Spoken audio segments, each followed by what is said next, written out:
ಮುಂಜಾನೆ ಪ್ರಾರ್ಥನೆ ನಾವು ದೇವರ ಸನ್ನಿಧಿಯಲ್ಲಿ ನಾವು ಸೇರಿ ಬಂದಿದ್ದೇವೆ.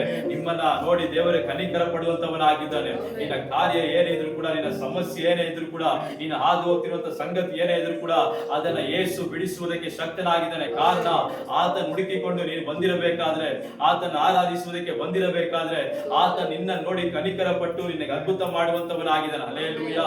4,000 ಮಂದಿ ಗಂಡಸರು ಬಂದಿದ್ದಾರೆ, ಇಷ್ಟು ಜನ ಬಂದಿದಾರಲ್ಲ, ಇವ್ರು ಎಲ್ಲಿಂದ ಆಹಾರ ಕೊಡೋದು ಮತ್ತೆ ಯೇಸುವನ್ನ ಹಾಗೆ ಕಳಿಸ್ಲಿಲ್ಲ.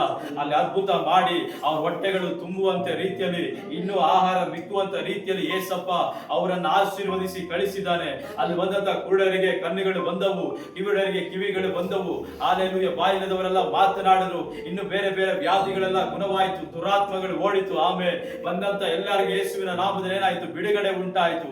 ಯೇಸು ಅದ್ಭುತ ಮಾಡಿದ್ರು. ಅದೇ ರೀತಿಯಾಗಿ ಇವತ್ತು ಆತನ ಆಲಯಕ್ಕೆ ಹುಡುಕಿಕೊಂಡು ಬರುವಂತವರನ್ನ, ಆತನನ್ನ ಸೇವಿಸುವಂತವರನ್ನ, ಯೇಸು ಬೇಕೆಂಬುದಾಗಿ ಆತನ ವಾಕ್ಯಗಳು ಕೇಳುವುದಕ್ಕಾಗಿ ಬರುವಂತವರನ್ನ, ಪ್ರಾರ್ಥಿಸುವಂತವರ ಮೇಲೆ ಯೇಸು ಕನಿಕರ ಪಡುವಂತವನಾಗಿದ್ದಾನೆ. ನಿಮ್ಮಲ್ಲಿ ವ್ಯಾಧಿ ಇದೆಯಾ? ನಿಮಗೆ ಬಲಹೀನತೆ ಇದೆಯಾ? ನಿಮಗೆ ಕಣ್ಣೀರು ಇದೆಯಾ?